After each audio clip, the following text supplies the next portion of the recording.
So, welcome back to Lean Together 2025. Our next talk is by Joseph Rotella, who is a very recent employee of the Lean FRO, and he's going to tell us about programming with dependently typed tables in Lean.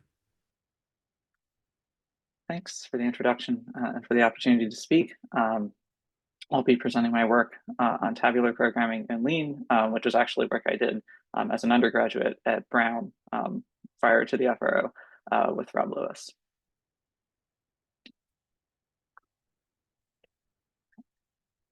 So the goal of this project was to develop tools for working with tabular data in Lean. And by tabular data, I mean the kind of data you find in data science or in relational databases, where you have values arranged into this matrix-like structure with named columns describing the structure of rows.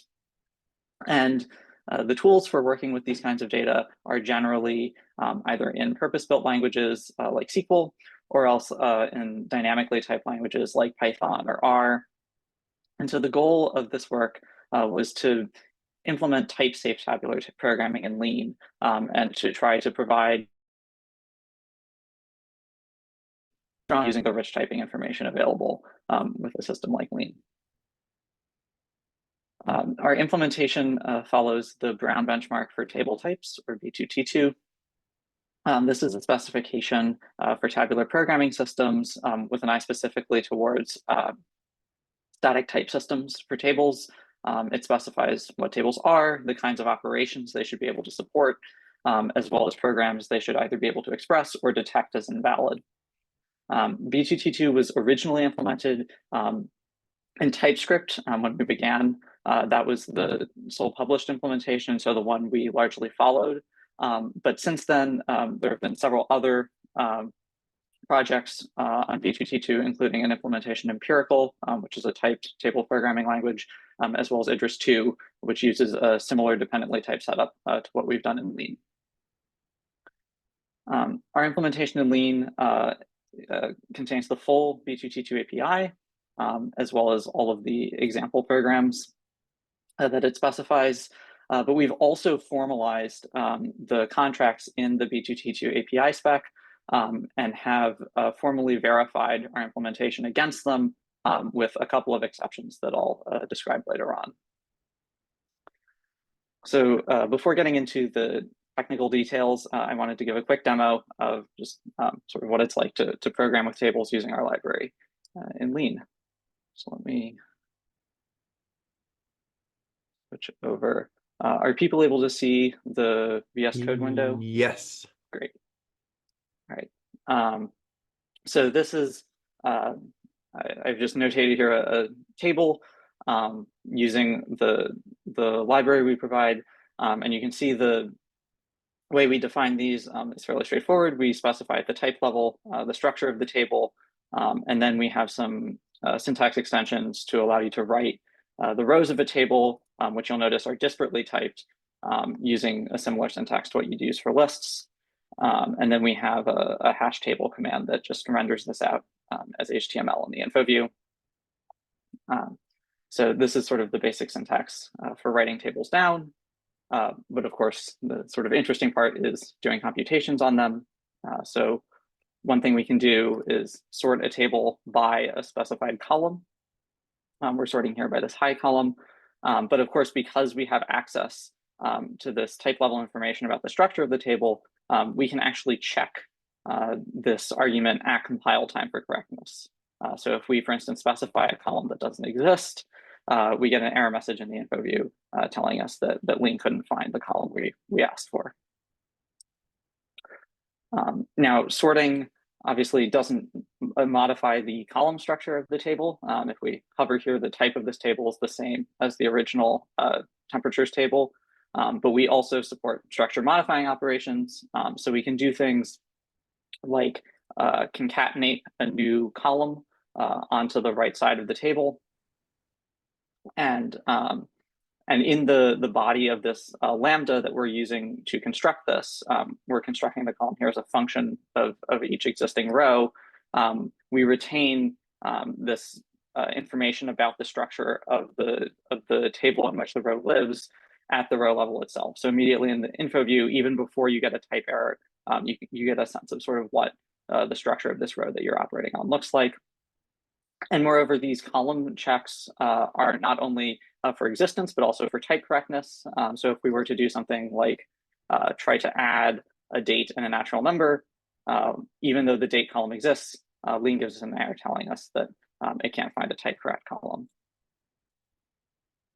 And again, as I mentioned, we're also here constructing a table that has a different column structure than the original table by adding this new column on, albeit this is a very simple type level computation. But again, Lean is able to infer this, and we can check the type that we get is what we would expect.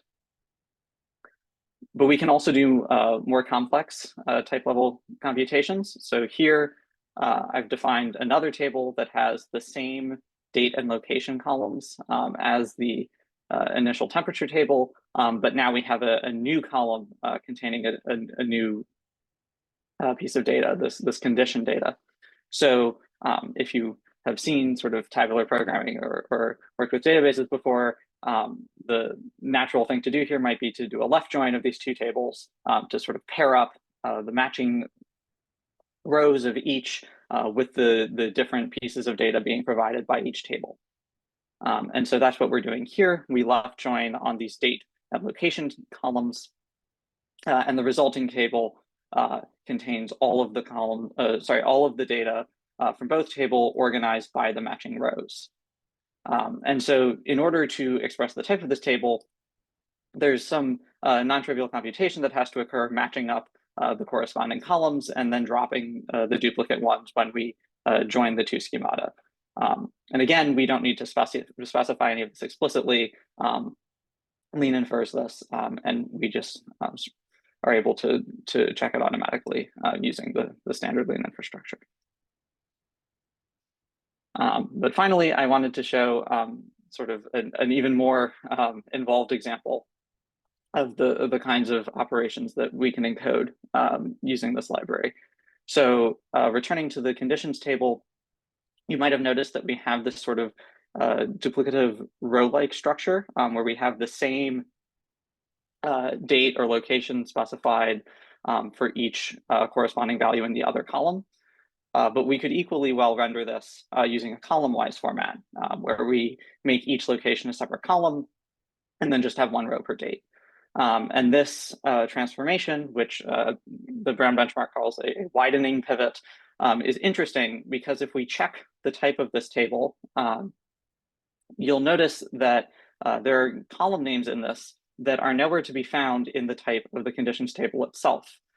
These values are actually being pulled from the body of that table. So we're able to express this operation that seemingly has this kind of blatant disregard for the type data distinction and actually draw values from the body of this table into the type of the result. So that was sort of all I had for the demo, just to give a sense of the kinds of operations that we had in mind for supporting in this work. And let me go back to my slides to show some of the technical details here.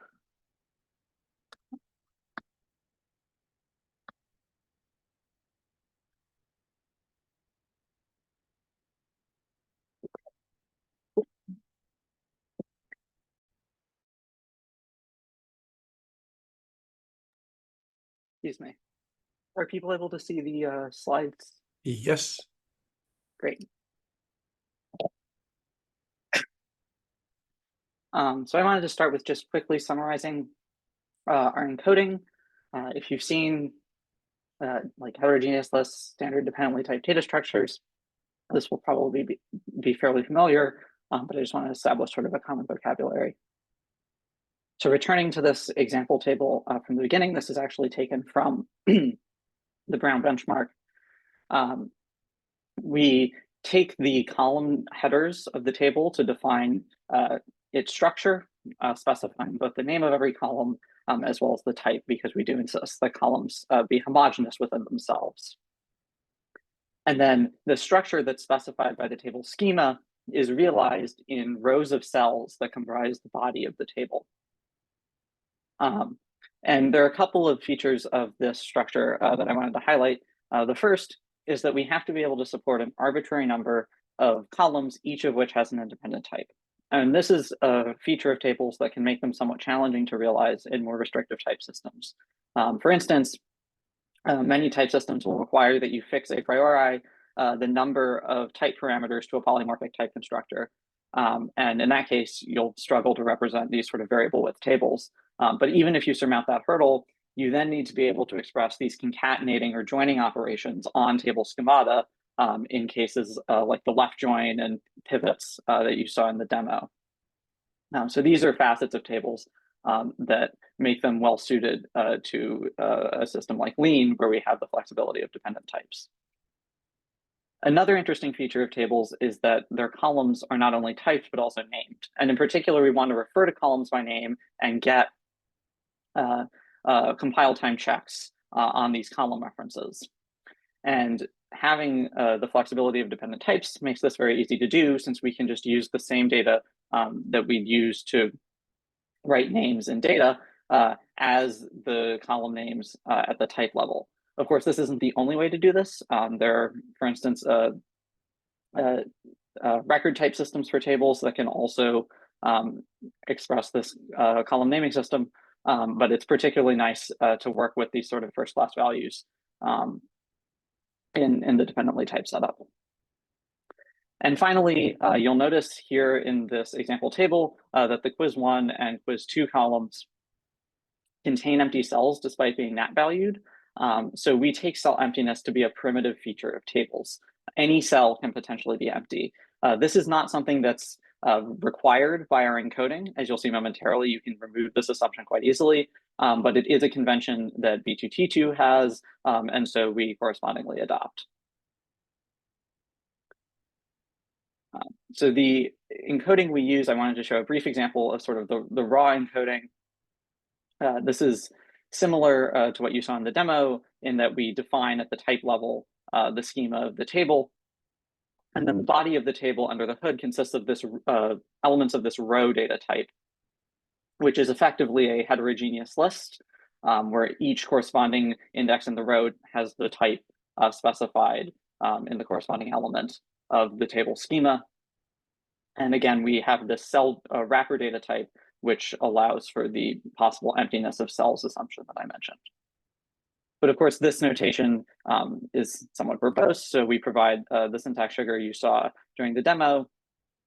And in fact, we have a variant of this that allows us to elide the type annotation completely by specifying cell names directly in line within the row constructor.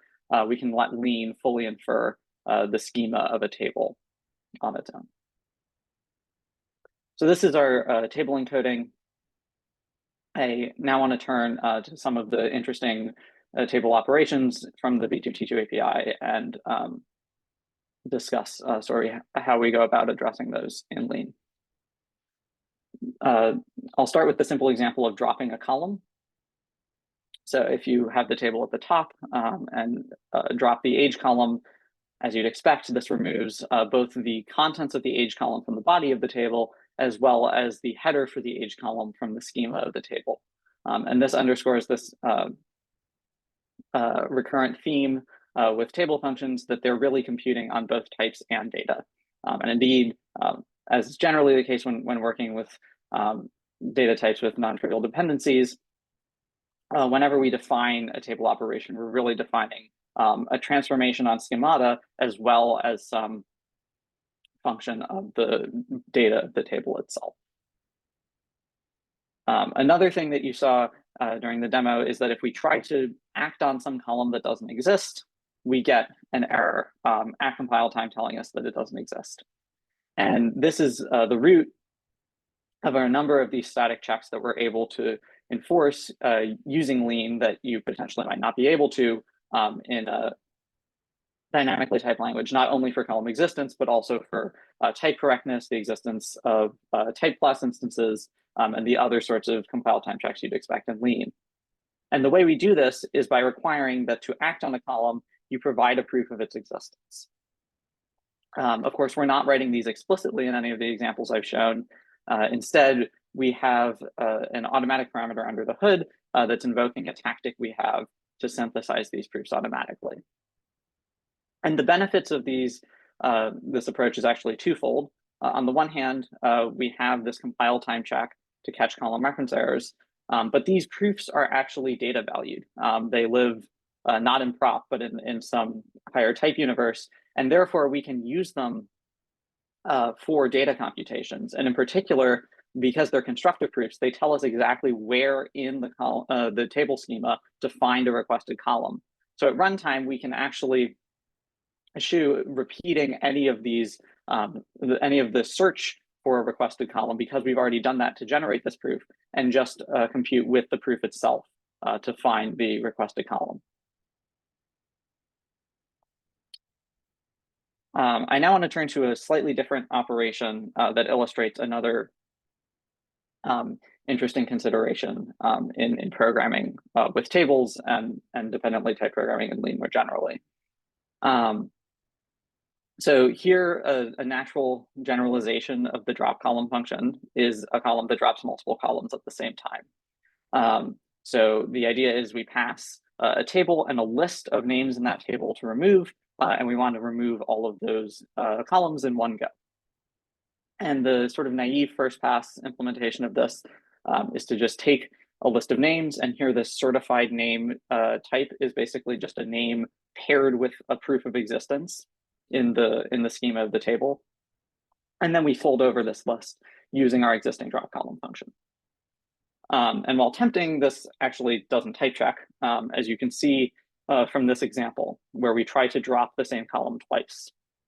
And if we do this, what happens? Well, in the first index, it's fairly straightforward. We just perform the same drop column operation from before, and we're left with a table that no longer has the age column. But now, when we get to the second index of the list, we're requesting to drop a column that no longer exists, even though we've putatively provided a proof that it does.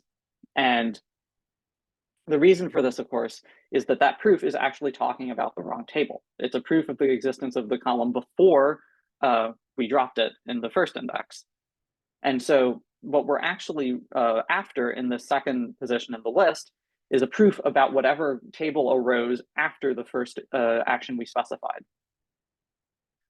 And generalizing this structure, we can see sort of how we would want drop columns to actually behave if we were to write it typed correctly. In particular, when we specify a sequence of arguments to drop columns, we want each successive index to be certified not with respect to whatever table we initially pass, but with respect to whatever intermediate table arises during the computation at that stage of the fold. And the reason I draw this out slightly is that giving a correct type to the sequence requires a moment's thought. As we just saw, it's not a homogeneous list. We can't express each of these elements as the same function of the schema, because in particular, each element carries a proof with respect to a different table, and therefore is going to have a distinct type. But it's also not a standard heterogeneous list. For those who aren't familiar, a heterogeneous list is effectively just a row where we drop the column name information. The reason it's not representable as a heterogeneous list is we need the type of each successive element to depend not only to not only be distinct from each of the others, but to also depend on the values that preceded in the sequence. So for instance, A1 could be age, but only if A0 wasn't already age. So we need a data type that actually supports this interdependence between elements. And so for this, we use a generalization of heterogeneous lists that allow for inter-element type dependence. We specialize this to the particular case of transformations on table schemata, and we term these action lists. And they actually represent a sort of wide range of arguments to table functions. Basically, whenever you have this sort of iterated operation where at each stage you need to modify the structure of the table itself and thereby update its type, affecting what constitutes a valid argument at the next index. And action lists actually provide a very natural way of encoding these kinds of arguments to operations. The equalities that come out of this are all definitional. We don't have to do any sort of messy typecasting. So these work quite well. Unfortunately, they also pose a notational challenge.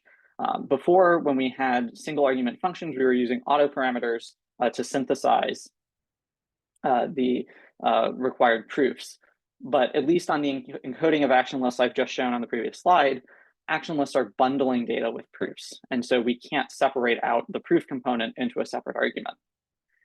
Instead, we use the notation that you might have noticed during the demo where we prefix lists with an A.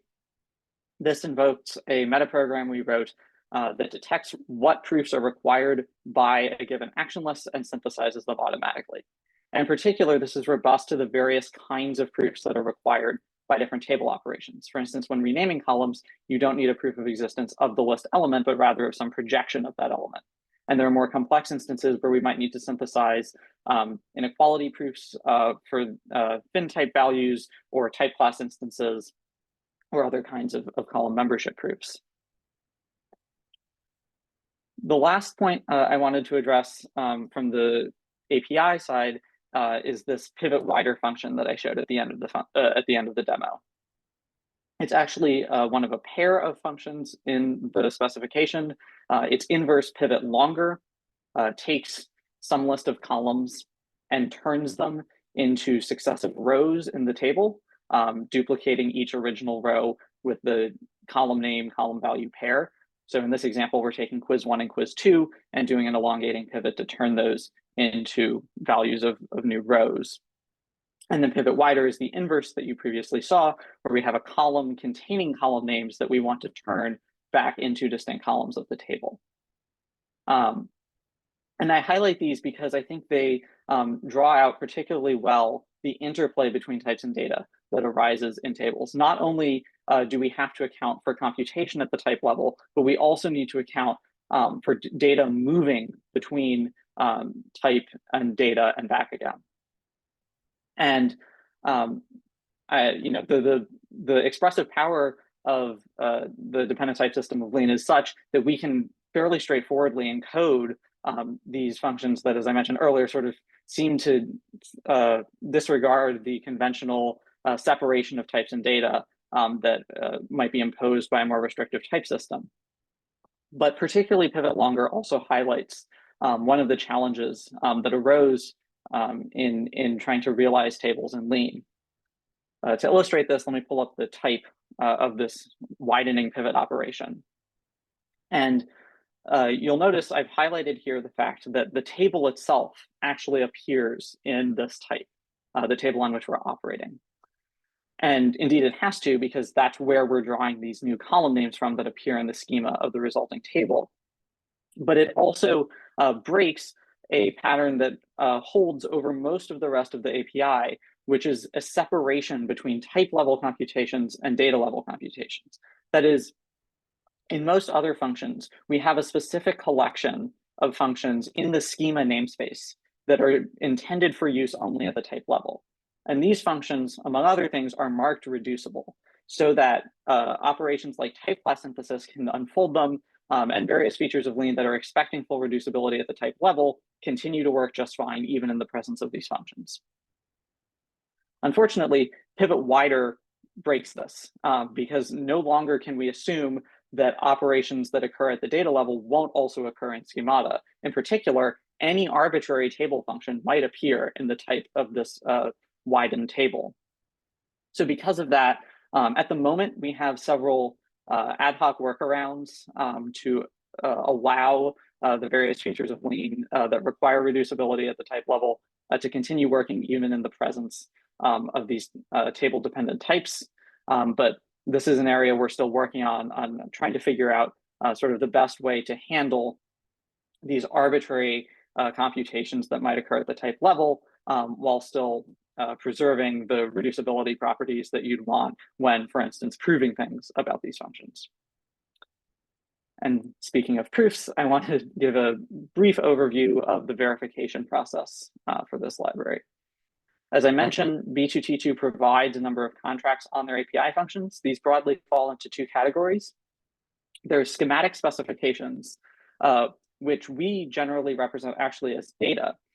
These are proofs that certain columns exist after performing various operations on tables. And these are actually useful for computation. If, for instance, you wanted to write a function that did an elongating pivot on some table and then operated on the first inserted column in the result, you would need pivot longer spec 3 to refer to that new column that you've just created. There are also behavioral specifications, which describe more traditional data level behaviors of these API functions. For instance, this count function that counts the number of occurrences of different values in a column should be equal to the number of distinct values in that column. As I mentioned, we've formally verified the full B2T2 specification with two notable exceptions. First, we don't mandate schematic uniqueness, which is to say that multiple columns in a given table may have the same name. We provide a predicate that can be used to enforce this uniqueness property as a subtype. And indeed, we use this predicate in some proofs where uniqueness is required as a precondition. But there would still be some infrastructure required to really have a usable implementation with unique schemata. In particular, you'd need some sort of preservation proofs on table functions that tell you that the tables you get out of these functions continue to have unique schemata, and then also reason about the functions that might break uniqueness, like, for instance, column renaming. We also diverge from the B2T2 spec in the cases of these actionless-based functions. B2T2 envisions these operations that do successive transformations to the structure of a table in some manner as occurring in parallel. So, for instance, all of the column renames specified in a list would happen at the same time. But as you saw, actionless have this inherently sequential nature. They're really expressing dependently typed folds. And so by using actionless, we're required to have the sequentiality in these repeated transformation functions. So for instance, in the case of rename columns, we would first rename A to B and then B to C in the example shown here, whereas on B2T2's envisioning of this function, this would be type incorrect. So I wanted to leave with a few sort of broad takeaways from our verification process. First, B2T2 is heavily inspired by dynamically typed languages, again, the ones in which the most prominent tabular programming frameworks currently exist. So when you go to the effort of actually writing down explicit types for these various operations, many of the properties expressed in B2T2 spec are just immediate from type signatures, which was very nice for proving a number of these properties. Conversely, though, our use of data-valued proof types posed a challenge for some built-in tactics like induction that don't support the recursors of these more involved dependent types, and even the pattern matcher, especially in cases where you had heavily dependent data, like, for instance, membership predicates on action lists, which are themselves dependent predicates over data itself. So this was a particular challenge in verifying some of these functions. And finally, schematic specifications, these specifications of the existence of various columns after performing various table operations, we see as an avenue for more robust automation and improving the usability of this library. Currently, our proof search for these automatic parameters in various table functions is fairly naive, and having the ability to either draw on existing proofs of schema membership or even automate the generation of these kinds of proofs would allow users to avoid having to manually construct them more frequently, which would make the library more usable and more similar to dynamically typed libraries where you don't have to worry about proving the existence of columns, but of course retaining the static benefits of having this rich type information. So with that, thank you for your attention. I'm happy to take any questions if we have time, although it looks like we're about time.